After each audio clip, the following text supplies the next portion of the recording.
Olá, turma querida, paz e bem a todos. Espero que estejam todos aproveitando este tempo oportuno que Deus nos concede, tempo de estarmos em nossas casas e podermos estudar, desde casa e preparando todas as nossas disciplinas.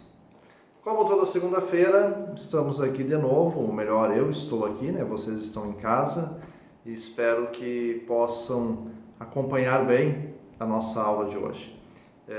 Na segunda-feira passada nós terminamos o sacramento da reconciliação e fizemos ali o fechamento um pouquinho com a teologia, a aplicação pastoral desse sacramento.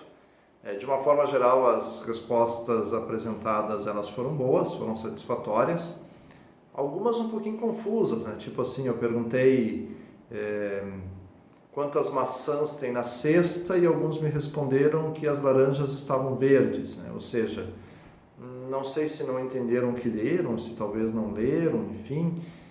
Bom, para quem a resposta não tinha muita lógica, eu considerei meia presença. Então, nas atividades de hoje, eu deixo ali uma tarefa. Claro que a resposta dada à tarefa, ela tem que estar de acordo com aquilo que for pedido. Então, atentem bem para isso. Nós iniciamos hoje, as nossas aulas, aí serão acho que 2 manhãs, sobre o sacramento da unção dos enfermos. Inclusive aquele livro, que seria de nossa leitura obrigatória, ele versava bastante sobre essa questão da unção dos enfermos, a doença, a forma como o fiel, o crente, se porta diante da enfermidade. Mas nós tivemos que interromper aí a leitura obrigatória devido a essa realidade que nós estamos vivendo. Então, isso não significa de forma alguma de que aqueles que adquiriram um livro, que têm um livro em suas bibliotecas particulares, nas casas de formação, que pudessem continuar lendo o livro. O livro ele é, sem dúvida, um ganho muito grande para nós. E valeria muito a pena a gente poder terminar esse semestre tendo feito a leitura deste material. Sobretudo para quem vai trabalhar depois na pastoral e vai ter esse cuidado direto aí com os doentes. Acredito e recomendo a leitura deste livro. Essa nossa primeira aula sobre a unção dos enfermos, ela trata especificamente sobre a história. Nós queremos olhar para a história evolutiva do sacramento da unção. Hoje, no período pós-Concílio Vaticano II, a Igreja tem um modo de celebrar a unção dos enfermos. E uma das coisas interessantes, vocês vão perceber, é que neste período pós-conciliar, inclusive o ritual não se chama mais apenas ritual da unção dos enfermos, mas é ritual da unção dos enfermos e do cuidado pastoral para com o doente, ou seja, o enfoque dado ele é diferente. Então não se trata mais de uma teologia puramente sacramentalista, dizer, nós vamos até o doente para ministrar um sacramento nele, mas nós vamos até o doente para cuidar dele, cuidar do doente, ou seja, nos aproximarmos como fez Jesus. Jesus se fez muito próximo de todos aqueles que sofriam e se fez próximo também das pessoas doentes. Como é que nasce toda esta ritualidade ao redor da enfermidade, ao redor da doença? Nós vamos perceber nos evangelhos que em diversos momentos Jesus se faz próximo daqueles que estão doentes, inclusive os cura. E esta cura realizada por Jesus, em alguns momentos do evangelho, ela inclusive vem acompanhada de um certo ritual.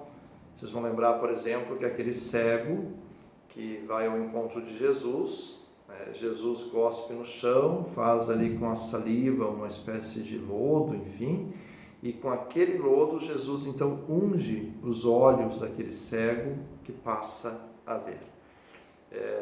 Também no tempo de Jesus, e isso não apenas aí no judaísmo, nós encontramos espalhado nas mais diferentes culturas, o óleo, assim como também o vinho, eram dados a eles poderes curativos, ou seja, poderes de cura. Se acreditava que o óleo, sobretudo o óleo de oliva ou mesmo o vinho, porque o vinho também ele tem aí uma certa fermentação e ele pode ser um pouco asséptico também, então o vinho e o óleo, eles podiam tratar as feridas, tratar as enfermidades, sobretudo enfermidades da pele, e eles então davam ao paciente que era ungido ou banhado com vinho uma esperança de cura. Por isso, certamente, a ideia de ungir o doente, né, ela traz também esta perspectiva da cura física, porque ungindo com óleo, de alguma forma, aquela enfermidade, aquela doença, ela também é tratada. E quando nós olhamos, então, para a Sagrada Escritura, sobretudo na época apostólica, nós vamos encontrar lá na carta do apóstolo São Tiago, no capítulo 5º, né, da carta de São Tiago, o versículo 14. Ele diz assim, vocês podem conferir depois em casa, então Tiago 5, 14, 15, diz assim: algum dentre vós está doente? Mande chamar os presbíteros da igreja para que orem sobre ele, ungindo com óleo em nome do Senhor. A oração da fé salvará o doente, e o Senhor o porá de pé.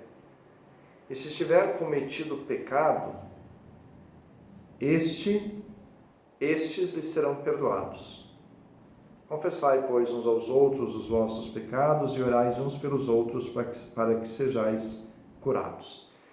Percebam que essa recomendação que dá Santiago, né, de que se alguém estiver enfermo, chame os presbíteros para que orem, possam ungí-lo com óleo, e se tiver pecado, será curado, é praticamente a base daquilo que é ainda hoje o sacramento da unção dos enfermos. Ou seja, é um sacramento ministrado pelos presbíteros, e na tradição da igreja que chegou até nós, né, ou seja, aquilo que nós hoje entendemos como sacramento da unção, ele sempre é realizado, então, pela pessoa, pelo ministro ordenado no 2º grau do sacramental ordem, ou seja, tem que ser presbítero. Né? Por que o diácono não? Porque o diácono não participa aqui do ministério sacerdotal da pessoa de Jesus Cristo. Né? Então, deve ser o presbítero ou o bispo. E o presbítero, ele reza, ora sobre o doente. E, de fato, ali no ritual de unção dos enfermos, a gente vai perceber que a primeira ação feita durante o sacramento da unção, acompanhada da imposição das mãos, é a oração sobre o doente. Feita essa oração sobre o doente, vem então aquilo que diz São Tiago, a unção. Hoje, na tradição católica aqui do Ocidente, nós ungimos a fronte de quem está doente e também a palma das mãos. Isso nem sempre foi assim. Ao longo dos séculos, nós tivemos diversas formas de unção. Por exemplo, durante muito tempo se ungia o lugar onde estava a enfermidade, né? Quando conseguia identificar, eu estou mal do coração, então ungia o coração. O meu mal é a garganta, então se ungia a garganta. Né? Eu estou com um problema na visão, se ungia os olhos. Né? Depois também na Idade Média era costume ungir, sobretudo os sentidos da pessoa. Então se ungia os olhos, se ungia a boca, se ungia o olfato, se ungia a unção, se ungia o tato, né? Se ungia os sentidos. Né? Como assim nós queremos curar a pessoa como um todo e vamos curar então os sentidos. Aos pouquinhos a unção ela foi, né, sendo como que retirada, né? Ou seja, o mínimo possível, tocar o mínimo já bastava. Então o óleo se tornou quase insignificante, era só um encostar do presbítero na fronte do doente, e isso já bastava. E o Concílio Vaticano II vai retomar essa ideia da importância da unção, ou seja, da importância do gesto de tocar e ungir aquele que está doente. Claro, nós estamos hoje diante de uma pandemia que toma conta aí, né, de todo o nosso mundo, e a gente sabe como é complicado a questão do tocar o outro, né, tocar o doente. E sobretudo pelo perigo do contágio, né? Mas isso não é só no tempo desta pandemia do coronavírus, né? Isso também quando nós vamos à UTI, todo o cuidado ali no tocar o doente, inclusive usar luvas, né, para poder tocar o doente, porque muitas vezes o óleo que nós carregamos, ele pode ser também um transmissor de bactérias ou até mesmo de vírus. Imaginem vocês, se eu unjo um doente aqui e vou à cama ao lado e toco com o mesmo dedo, no mesmo óleo e unjo aquele outro doente, eu posso estar levando as bactérias, os vírus que estão nesse doente para aquele que está ao lado. Né? Então, os cuidados, eles sempre são importantes nessa questão da unção dos enfermos. Bom, partindo para a história, né, como é que eu apresento aí? Eu coloquei ali, então, um artigo, né, que eu tirei aqui do Manual de Liturgia 3 do CELAM, que é o material esse que a gente usa em sala de aula, estávamos usando, e que eu recomendei inclusive, né? E neste ritual, então, nós dividimos ali em três três períodos da história. O primeiro período é este período que vai, então, desde a época apostólica, né? Nós vamos dar uma olhada aí nos primeiros tempos, né? Aquilo que nós encontramos na Escritura ainda, e também na patrística, então da época apostólica até a Reforma Carolíngia. A Reforma Carolíngia aí no século IX, século X, né? Século XI, ou seja, quando as coisas começam a tomar outro caminho na liturgia do Ocidente. Depois, então, um segundo período, né, da Reforma Carolíngia ao Concílio de Trento, praticamente vai coincidir aqui com a Idade Média, e vocês já estudaram História da Igreja, tudo aquilo que acontece, né, com a Igreja durante a Idade Média, as influências que vêm. Então, este é um período bastante importante de solidificação um pouco das ideias, da teologia e tal, talvez o período mais longo, né? E depois nós temos, então, um terceiro período, que é o período que vai do Concílio de Trento até o Concílio Vaticano II. E finalizamos ainda com a reforma feita pelo Concílio Vaticano II, de forma que a gente pode falar, talvez não bem em três, como eu disse, mas em 4 períodos, se consideramos o pós-concílio, então, como um período, né? Do século III até a Reforma Carolíngia, né? Ou seja, deste período aí que vai do século III, do período pós-apostólico, até o início, praticamente, da Reforma Carolíngia, né? Que acontece aí pelo século IX, X, por ali, nós temos, sobretudo, os autores eclesiásticos, né, que fazem referência, então, à unção dos enfermos. Vemos ali São Policarpo, e ele retoma aquilo que Santiago disse, né, se os presbíteros, se alguém estiver doente, chame os presbíteros, e eles devem ser compassivos e misericordiosos com aqueles que sofrem, né, e, sobretudo, cuidar da viúva e dos órfãos. Então, já havia uma preocupação no cuidado pastoral. Não é apenas ministrar um sacramento, mas é cuidar do todo e cuidar do doente. Santo Hipólito, né, conhecido nosso, dizia que cada diácono, com o seu subdiácono que havia na época, devia ir onde o bispo estava e notificá-lo daqueles que estavam doentes, ou seja, comunicar o bispo. O que significa comunicar o bispo aqui? Significa comunicar a comunidade, a igreja como um todo, para que o bispo pudesse, né, ter presente aquele que estava doente, visitá-lo e cuidar também da sua família. Depois a carta do Papa Inocêncio I, escrevendo então pelo ano 416, o Papa Inocêncio dizia assim: é muito importante, por ser este então o primeiro documento, né, papal que trata da unção dos enfermos, né, então é um documento bastante importante. E ele diz neste documento, o Papa Inocêncio, que o ministro era o bispo ou o presbítero, e que esta bênção do óleo, ela só deveria ser feita pelo bispo. Ou seja, quem ungia podia ser o bispo ou o presbítero, mas a bênção do óleo só devia ser dada pelo próprio bispo. Temos ainda Cesareio de Arles, né? É um santo da igreja que viveu entre os anos 513 e 543. Ele dizia que estas unções, elas estavam também muito permeadas de uma certa superstição, magias, né, que haviam na época, né? E por isso era importante que a unção dos enfermos como sacramento, que ela fosse recebida somente por um ministro da igreja. Por que será que Cesário de Arles fala disso? Porque, na verdade, a gente encontra testemunhos aí do século III, II, de que nesse período era muito comum que o próprio doente ungisse o seu corpo com este óleo abençoado pelo bispo para, como que, alcançar a cura. Ou seja, o fiel católico cristão que se sentia doente, ele ia até a igreja, a comunidade diocesana, pedia o óleo, levava esse óleo para casa e ele mesmo praticava a unção.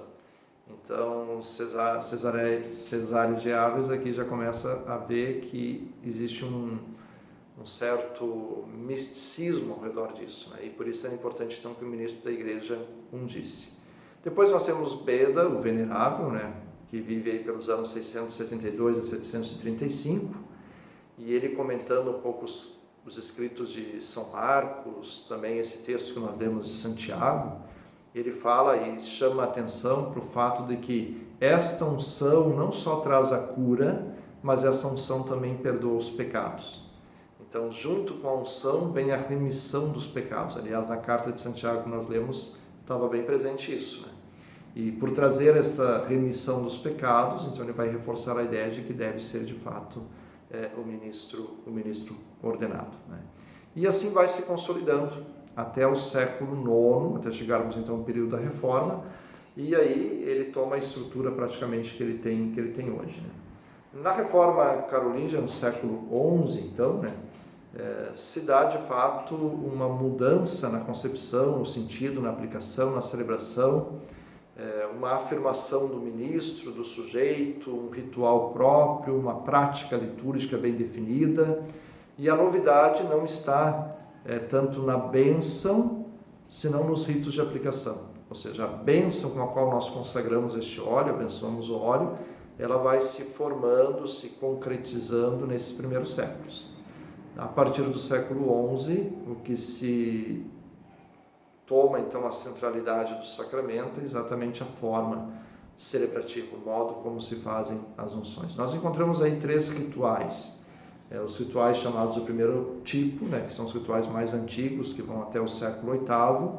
Os rituais de segundo tipo, que mais ou menos o século IX, né, onde a unção dos enfermos tem uma forma própria e está limitada aos 5 sentidos, como eu falei. E os rituais do terceiro tipo, que são já dos finais do século X, né? Então ele reduz essa unção, ela tem que ser necessariamente nos 5 sentidos, não pode ungir nada mais, e cada unção ia então acompanhada de uma fórmula penitencial. Então vai ganhando aí dimensões diferentes daquilo que era celebrado nos primeiros séculos. De forma geral, o rito da unção dos enfermos neste período, ele consistia em alguns pontos. O primeiro deles era a entrada na casa, ou seja, o presbítero chegava até a casa do doente, abençoava a água para aspergir o doente, ouvia a confissão do doente, né? Escutar a confissão e também aí os ritos penitenciais. Depois então ministrava a unção propriamente dita, nos 5 sentidos, e ministrava, dava ao doente o viático. Ou seja, então a unção vinha acompanhada do viático. O que é o viático? O viático era aquela última comunhão que a pessoa recebia antes de morrer. Então vejam que a unção dos enfermos, a partir do século X, século XI, ela cada vez mais está associada à ideia também do viático. E o viático só podia ser dado àquele que já estava falecendo. Por isso a unção dos enfermos, que no primeiro período ela era para todos os doentes, a partir da Reforma Carolíngia, ela vai o quê? Vai adquirindo a ideia de que esta unção, por estar vinculada ao viático, ou seja, a última comunhão, ela tem que ser adiada sempre mais.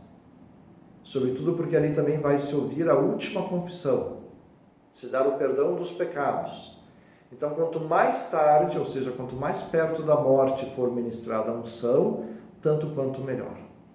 E aí vocês já estão entendendo, né? Porque vem a ideia então da extrema unção, porque a unção dada no extremo da vida, ou seja, aquele que já estava praticamente partindo, a esse se destinava então a unção dos enfermos.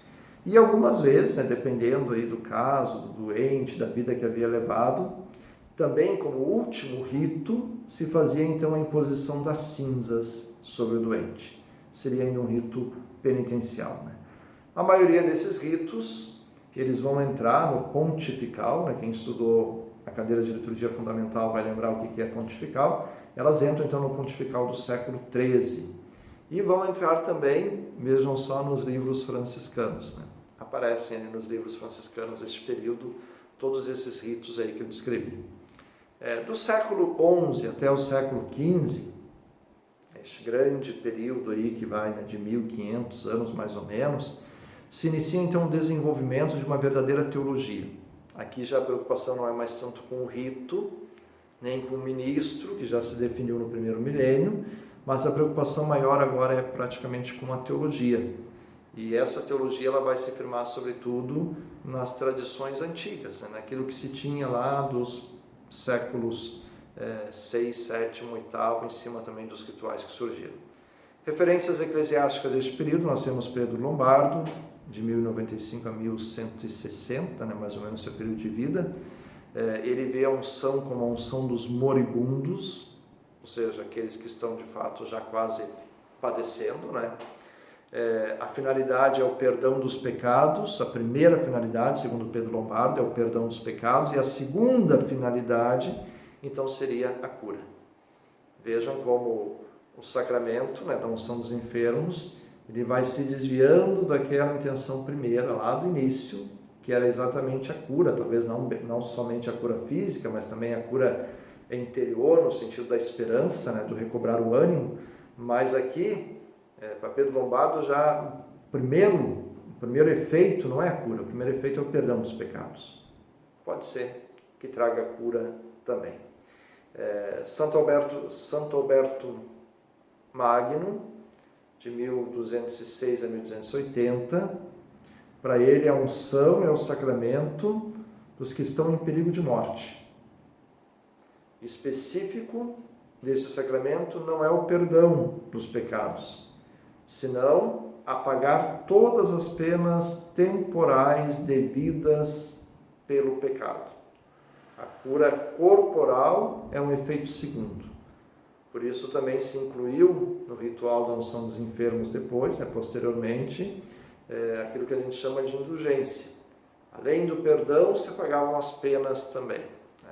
E como efeito segundo aí para Santo Alberto Magno, poderia ser então a cura física. São Tomás de Aquino, 1225, 1274, ele fala já, não usa mais o termo unção, já começa a usar o termo extrema unção.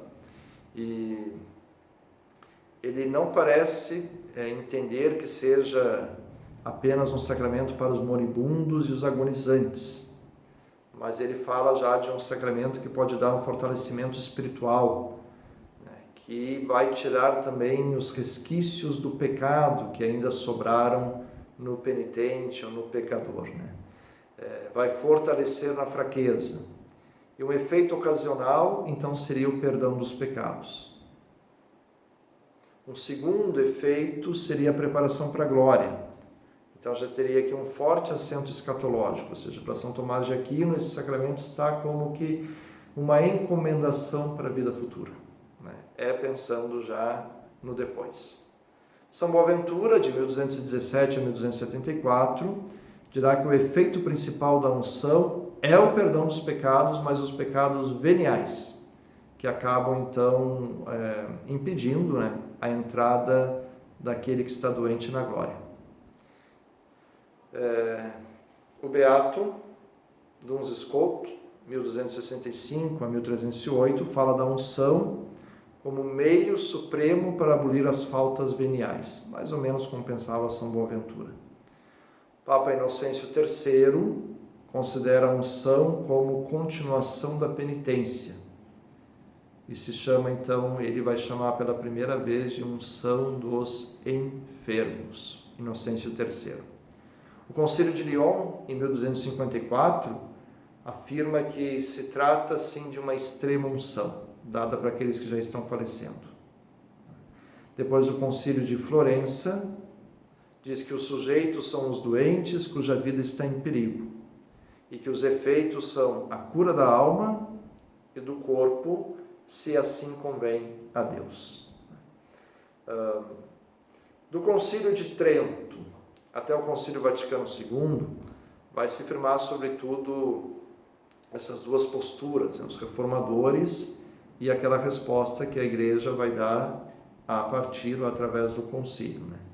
Os reformadores vão dizer que a extrema unção não é um sacramento instituído por Cristo, senão recebido pela Igreja, pela sua tradição, pelos apóstolos, enfim.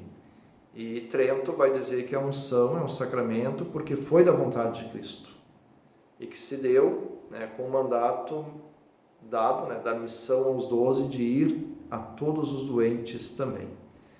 Os reformadores vão dizer que a unção corresponde a um momento de cura, de cura carismática que desaparece com a igreja primitiva.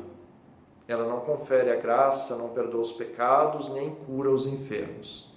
Já o Concílio de Trento vai afirmar que os efeitos desse sacramento são o alívio, o fortalecimento da alma do doente,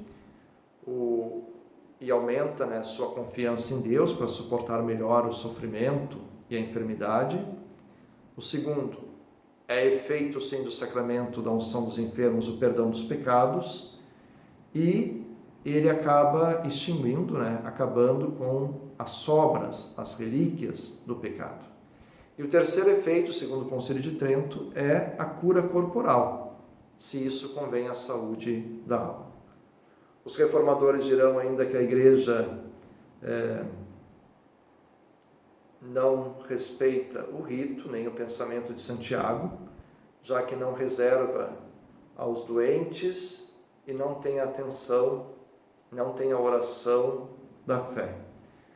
O Concílio de Trento vai dizer que os sujeitos, ainda que são os doentes, mas se fala também dos doentes, de todos os, ainda que sejam os moribundos, os que estão morrendo, mas o Concílio vai falar também de todos os doentes, em especial os que estão para partir.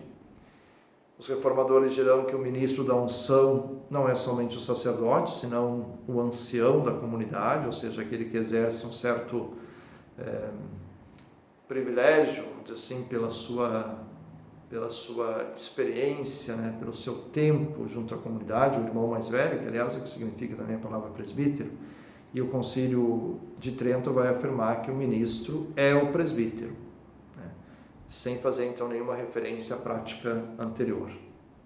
Quando nós chegamos no Concílio Vaticano II, né, com a Reforma, como eu disse antes, algumas coisas elas são alteradas, né, de uma forma bastante significativas. Se passa de uma concepção puramente sacramental, que se desenvolveu a partir do Concílio de Trento, para uma visão mais pastoral. E o que se quer agora é, de fato, o cuidado pastoral do enfermo. Claro que o sacramento continua sendo ministrado por um presbítero, ele tem a oração sobre o doente, ele vem acompanhado, sim, da ideia da remissão dos pecados, né? Inclusive uma indulgência é alcançada ali dentro do sacramento, ele pode ser ministrado com o viático, né? Ele visa também o restabelecimento físico, mas sobretudo recobrar a esperança de quem está doente, né? Mas ele visa também o cuidado da igreja para com aqueles que sofrem, né? E o aproximar. Por isso não se quer apenas o sacramento, se quer um acompanhamento maior. Bueno, falei bastante, né? Tudo isso está contido aqui, então, no texto que vocês vão ler. Como tarefa, a tarefa que eu apresento ali é uma tarefa bastante simples. Eu quero que vocês, a partir desses 3, né, períodos, ou 4, contando aí o Concílio Vaticano II, embora vocês não vão ter muitos elementos para isso, mas sobretudo os 3 períodos, vocês façam uma síntese com tópicos. Peguem lá, da época apostólica até a Reforma Carolíngia. O que se destaca nesta época? Depois lá, da Reforma Carolíngia até o Concílio de Trento. O que se destaca nessa época? Concílio de Trento até o Concílio Vaticano II. Quais são os destaques, né? Quero em tópicos, né? Bem claro. Vocês façam isso, botem a resposta ali, né, pelo próprio programa que a gente usa. Lembrem, eu coloquei ali na tarefa que vocês não podem enviar arquivos. Por que não enviar arquivos? Bom, porque para mim corrigir depois é um pouco complicado. Alguns me enviam, por exemplo, um arquivo com 2 páginas. Quando ainda é construção própria do estudante, né, é legal, é bom a gente ler, embora o tempo também urge, ele é curto. Mas às vezes acontece, claro, não é o caso de vocês, eu vi isso lá na Patagônia, quero me proteger disso, às vezes acontece que alguém vai lá, faz um pega e cola da internet e me manda 2 páginas e eu tenho que ler 2 páginas, né, porque me mandou um arquivo. Então, não pode mandar arquivos, tem que responder diretamente ali. Eu vi que na aula anterior alguns mandaram arquivo e o arquivo não chega, porque ele não recebe arquivo. Vocês têm que responder ali dentro e tem um limite. Tem um limite de palavras que vocês podem escrever, porque também assim, é uma síntese. Eu não quero que me escrevam um tratado de teologia sobre a unção dos enfermos. É para ser algo rápido, né? Para mim perceber que de fato o texto foi lido, que vocês se apropriaram dele. Essa é a ideia. E ele tem também um limite de envio, né? Ou seja, na segunda-feira, dia 6, ao meio-dia, termina esse limite, porque é exatamente o período da nossa aula. Depois disso já não é mais possível enviar, tá bem? O que vale esse exercício? Esse exercício é a forma com que eu posso medir, né, comprovar que vocês participaram desta aula. Porque simplesmente entrar e sair, ele vai aparecer para mim como que o estudante de alguma forma interagiu. Mas eu posso simplesmente entrar e sair, né? Então é importante que a gente também participe através do exercício pedido, bem?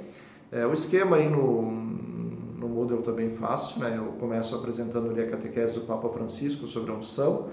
Eu não consegui o vídeo em português, por isso eu coloquei hoje o texto escrito. Então vocês leiam este texto como inspiração primeira, depois façam a leitura do texto do Manual do CELAM, desenvolvam a atividade e enviem para mim. Durante a semana eu leio.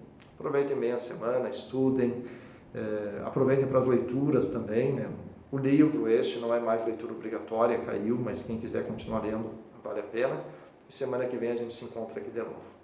Essa é para ser uma Semana Santa. Vamos fazer dela uma Semana Santa de verdade. Aí dentro da nossa comunidade, dentro da nossa casa, sem podermos sair. Acredito que é uma novidade na vida de todos nós, para mim também. À frente de uma comunidade, eu vou celebrar este ano sozinho. Todos esses mistérios que a gente sempre celebrou de forma tão bonita, tão animada como a comunidade. Uma boa Páscoa a todos, que o Cristo nosso Senhor possa ressuscitar no coração a esperança e na vida de cada um de vocês. Paz e bem.